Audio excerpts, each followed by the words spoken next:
Queridos irmãos e irmãs, prosseguimos na leitura e meditação do livro do Gênesis, na liturgia, e hoje iniciamos a leitura e meditação do ciclo de José. Até ontem meditávamos sobre Jacó. Agora, o filho de Jacó, José, aliás, estão implicados os outros filhos. Desde o capítulo 37 até o capítulo 50 do livro do Gênesis, nós vemos então agora a história de José. Aqui hoje começamos com a leitura já dos capítulos 41 e 42, portanto, saltamos a parte inicial. Jacó tinha seus 12 filhos, que vão dar origem às 12 tribos de Israel, E José era o filho mais novo, e os seus irmãos tinham inveja de José, Por isso que no ato penitencial eu toquei até nesse tema da inveja, do ciúme, porque nós temos até dificuldade de reconhecer isso às vezes, muitas vezes está presente na história das pessoas, e isso traz um grande mal, porque vemos de forma deturpada as pessoas. Jacó tinha um grande amor pelo seu filho José, e fizera para ele uma túnica, uma túnica de mangas largas, como está narrado no livro do Gênesis, não no texto de hoje.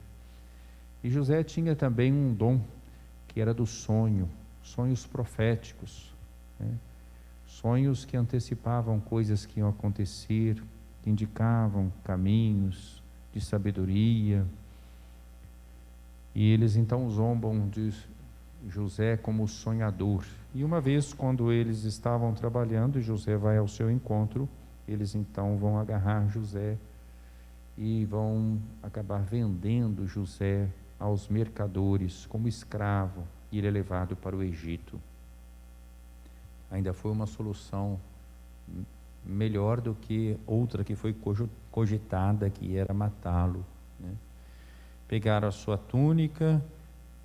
Essa túnica foi então misturada com sangue de um animal, depois levaram para o pai, dizendo que José tinha sido devorado por um animal.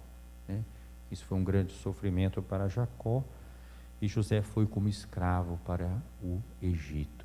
Uma situação desesperadora, em certo sentido, e nós podemos pensar no sofrimento de tantas pessoas injustamente encaminhadas para situações em que seus afetos são desprezados, seus planos, seus projetos, pessoas que são escravizadas. Não é só uma história assim de um personagem, é muito a história da humanidade.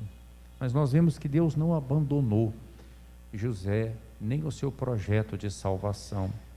E José, no Egito, ele vai continuar a sua trajetória. Deus continua inspirando José, e com sua vida virtuosa e com os sonhos que ele tinha, ele vai ascendendo na corte do faraó. Inclusive vai interpretar também uma visão que tem um faraó, sobre aquelas vacas gordas e as vacas magras, sobre espigas bonitas de trigo e depois espigas secas, E José então vai dizer ao faraó o que ia acontecer. 7 anos de vacas gordas, de êxito, de sucesso, depois 7 anos de penúria, E o faraó aceita e encarrega então José da administração. E nesses anos de fartura, José vai fazer justamente o que? Não o desperdício, mas justamente recolher e preparar para os anos de penúria. E assim, quando houve aquela fome no Egito, o povo tinha suprimentos, e até aqueles que vinham de fora iam buscar no Egito. Por isso, os irmãos de José deixaram a sua terra e, enviados por Jacó, foram buscar suprimentos no Egito. E aquele que tinha sido vendido como escravo vai se tornar fonte de salvação para eles. Estão vendo como José evoca a história de quem? De Jesus, que também vai ser vendido, por umas moedas, e vai ser entregue à morte, e que vai ser salvação para a humanidade. Os irmãos chegam, José os reconhece, eles são presos por 3 dias, e José, que se comunica com eles, como está muito bem posto aqui pelo narrador no livro do Gênesis, através de intérprete, não se dando a conhecer como seu irmão, e eles também não o reconhecem, porque nem estão pensando em José, e ele agora com vestes de corte, né?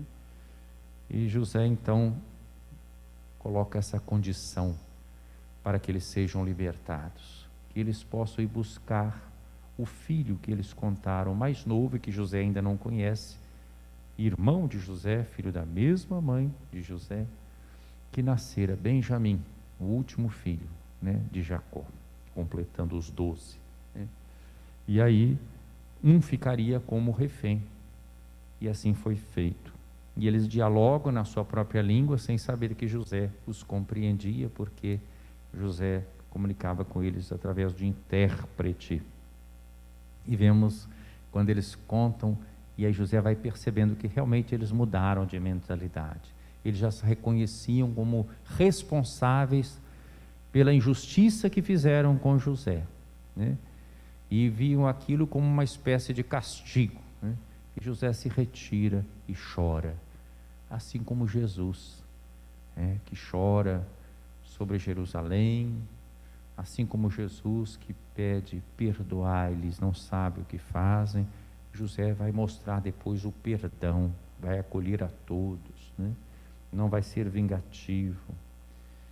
Então é uma história de um patriarca que é prefiguração da salvação que foi operada por Deus em Jesus Cristo. No Evangelho nós vemos Jesus, no capítulo 10 de São Mateus, discurso da missão, Jesus que chama os 12 discípulos. Vejam como Jesus chama os 12, assim como eram 12 os filhos de Jacó, quer dizer, o novo povo de Deus, a criação do colégio apostólico. A igreja é apostólica porque ela é fundada sobre essa escolha de Jesus. É o novo povo de Deus, o povo que reconhece o Messias. Chamou 12, deu-lhes o poder de expulsar os espíritos maus e curar todo tipo de enfermidade e doença. Vejam bem, os 12 vão continuar a missão de Jesus. Esse é o sentido do ministério ordenado na igreja. É a continuação da missão do Cristo. Não tem outro sentido. E é interessante que Mateus coloca que, em primeiro lugar, Jesus deu-lhes o poder para expulsar os espíritos maus e curar todo tipo de doença e enfermidade. Nós vemos um interesse de Jesus pela salvação do ser humano completo, salvação integral. A igreja não é um lugar onde simplesmente se ensina a verdade, não é uma escola, não é uma universidade. Ela ensina, mas não é só isso, ela cuida. Deve ser um espaço de cuidadores. Vejam como nós somos chamados a pensar na totalidade da pessoa humana. Deu-lhes o poder de expulsar os espíritos maus, de curar todo tipo de doença e enfermidade. Depois são declinados os nomes dos 12 apóstolos. São seres humanos como nós, com suas circunstâncias, com suas limitações, com suas qualidades. Um deles inclusive vai ser traidor, porque é nomeado aqui também Judas, que se tornou o traidor de Jesus. E envia os 12, primeiro com essa missão circunscrita, simplesmente àqueles que eram das ovelhas perdidas da casa de Israel. Não deveis ir onde moram os pagãos, nem entrar nas cidades dos samaritanos. Ides antes as ovelhas perdidas da casa de Israel, que era justamente a missão de Jesus primeiro, de fazer de Israel um instrumento para os outros povos. Mas depois o Cristo ressuscitado vai enviar esses mesmos 12, agora então 11, porque Judas já tinha traído, para evangelizar o mundo inteiro, né? Todos os povos. E o que eles vão anunciar às ovelhas perdidas da casa de Israel e também depois a todos? O reino dos céus está próximo. Há um conteúdo nesse anúncio. Jesus também não é um mero curandeiro, taumaturgo, um quebra-galho. Sim, se interessa pela totalidade da salvação. A salvação quer salvar o ser humano inteiro, mas anuncia o reino, esse reino de justiça, de verdade, de amor, de paz, de fraternidade. Que o Senhor nos dê a graça de, a exemplo de José, sermos pessoas capazes de perdoar, de reconhecer a providência de Deus, mesmo em meio aos desafios da vida. Deus nunca nos abandona, e de acolher esse reino de paz, de reconciliação, de amor, de justiça, de verdade, porque só assim serão expulsos da nossa vida os maus espíritos, e nós teremos essa libertação integral para amar e servir. Louvado seja nosso Senhor Jesus Cristo. Para sempre seja louvado.